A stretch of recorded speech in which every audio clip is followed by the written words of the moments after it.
Hey, what is going on guys, it's Tharshey and welcome back to another video on the channel. Today we're back with our first video on our Season 11 Rebuilding Glory campaign in Lord of the Rings Rise to War. So if you guys do enjoy this video, then please do drop a like, comment and subscribe to the channel, and don't forget to turn on those post notifications. Anyway, let's get straight into it. Okay guys, so the first thing we're going to do is have a look at the map, and as you can see, everybody still only owns their capitals. We're only about a day or two into the season, so nobody has gone and captured any keeps yet.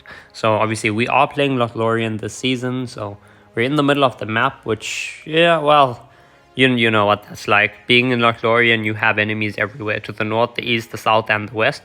So yeah, let's hope we don't get completely surrounded and destroyed, and everybody fights everybody else, and gives us the chance to do something. But it's going to be a very interesting season. Obviously playing Lothlorien, it's always a very interesting season, since you have the potential to expand everywhere, whether it's north, whether it's south, whether it's east or west.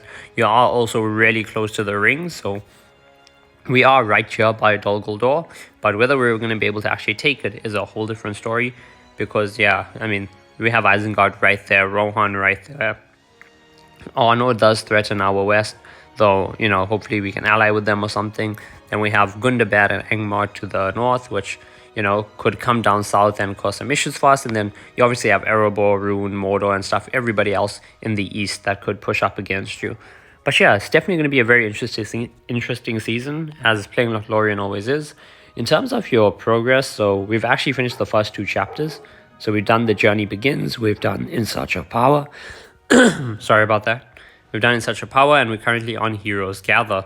Next up, we have Targets. So obviously these are just our season objectives, though they have reworked how it works. So for development, we have Rings of Power, we have Discipline, we have Rapid Development and Develop and Expand, which is perfectly fine.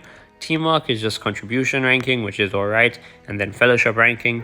But Control, now for this is a big thing, because so for Coronation of Glory, right, you have Renowned Conqueror, and then if you have so many occupied designated structures, you get bigger rewards and stuff, and you need 12 for the first reward, 8 for the second, and I'm not sure how many for the third, but I think you just have to fulfill all the other conditions.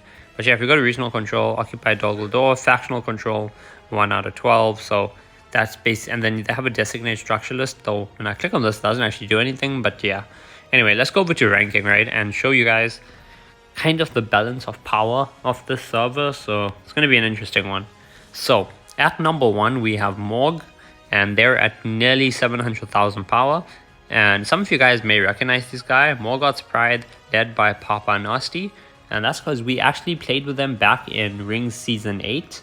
So I'm not sure if you guys remember that, but it was a Season 8 Tactics Evolved campaign, and we actually played with Morg back then in that campaign.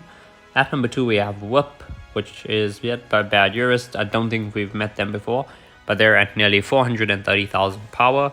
Number 3 we have Fist from Rune, and they're at 420,000 power. Have we played these guys before? I don't think so, but yeah. So the top 3 factions are all evil factions. The first 2 are the Varrigs, Morg and Whip, and at number 3 we have Fist, who are from Rune. Number 4 we have Eyes from Gundabad, and these guys we've definitely, I think we have played against before. Them, or it's a different Gundabad faction? Hold on. No, I don't think it's them. I think it's Lich. So yeah, 4 is Eyes from Gundabad at 382,000 power. At number 5 we have UNTD, United We Stand. They're from Arnor and have 350,000 power, and these guys are led by King James. So he was actually in Ring last season. So yeah, we know these guys. We played with them before last season. So UNTD from Arnor at number 5. At number 6 we have My Fellowship Ring. We were meant to be called Ring and then Enya, but after the Elvish Ring of Power, but I was not online at the time the season started, so someone in the Fellowship made the Fellowship instead, so everyone could start joining and stuff. So our name is Really Iconic Noob Gamers instead for this season. But that's alright, because the only thing that really matters is our our Fellowship tag. So we're at number 6 in Lothlorien, and we're at 272,000 power.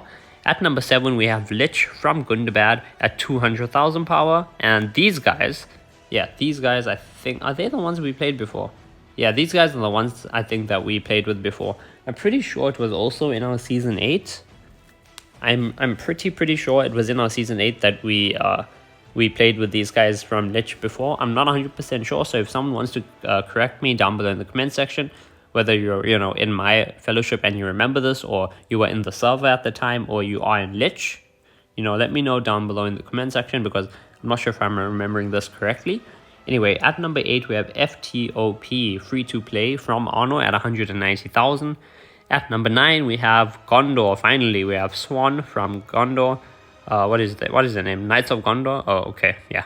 And they're over at 187,000 power. At 10 we have S-Dax, which is S-Dax Elves. S-Dax Elves with axes. Okay, I'm not sure if those guys are meant to be Linden or if they were supposed to be an Erebor, but they're at 184,000 power. And after that, we have some of the other factions from good, like Iron from Erebor, and then we have a Mordor faction at 12, another actually, I think that's the first Angmar faction at 13, Erebor faction at 14, and then a Mordor faction at 15. And our first Rohan faction is only at 16, so yeah, as you can see, not that many strong good side factions. The top 10 is literally all dominated by evil, with the only decently sized good side factions being 5 and 6, which is Arnor and Lothlorien, and that's Arnor faction, we did play with them last season, and 6 is obviously my own fellowship. So yeah, top 4 are all evil warbands, 5 and 6 are good side fellowships, 7, 8, 9, and 10, 3 good side fellowships and 1 warband. But yeah, it's gonna definitely be an interesting season. I'm already kind of calling it and saying that the Varigs are gonna take the season, like they are gonna win, because I played Morg before and I know they're a really good fellowship, and they also got Whoop with them, so that together I think they're gonna be able to steamroll pretty much anyone that stands in their way, unless I guess the entire server unites against them. I guess that is one way of maybe trying to put a stop to them, is if everybody manages to trust everyone else and turns on them and fights them, because then with if we have Rune hitting them, we have everybody else just pathing over, not fighting each other and actually focusing on one common enemy, we may have a chance then. But is that going to happen? I seriously doubt it. We have to wait and see, right? So it's definitely going to be an interesting season. I can't wait to see how things unfold and how things develop. And yeah, my commanders for the season, well, let me go over there actually. So I've started off with Gandalf, obviously. I've moved over a bunch of equipment from my Haldir, so he's gone full ranged. As you can see, he's got the Markwood bow, he's got the Ranger's Shroud, the Trapper's Hood, and the Wizard's Firework. So that's going to be a whole nice amount of range damage. I think that's what, plus 3, 6, 9, 10, 11. So that's not too bad, plus 11 ranged attack, which is going to be especially good if once I stick March Wardens on him. So yeah, and then we have Galadriel, brought her back. I know, I brought her back this season. I should have used her last season and used Haldir this season, but I used Haldir last season and now I've retired him this season. But this season we're playing Lothlorien, which means we have access to March Wardens, which means my Haldir would be doing so much better. But it's fine. So we're running Gandalf and Galadriel to start off the season, and then we'll be having Eowyn and Gimli join the ranks for PvP later on. So yeah, hope you guys did enjoy the video, and if you did, please do drop a like, comment, and subscribe to the channel, and let me know down below in the comment section how you guys think the server is going to go.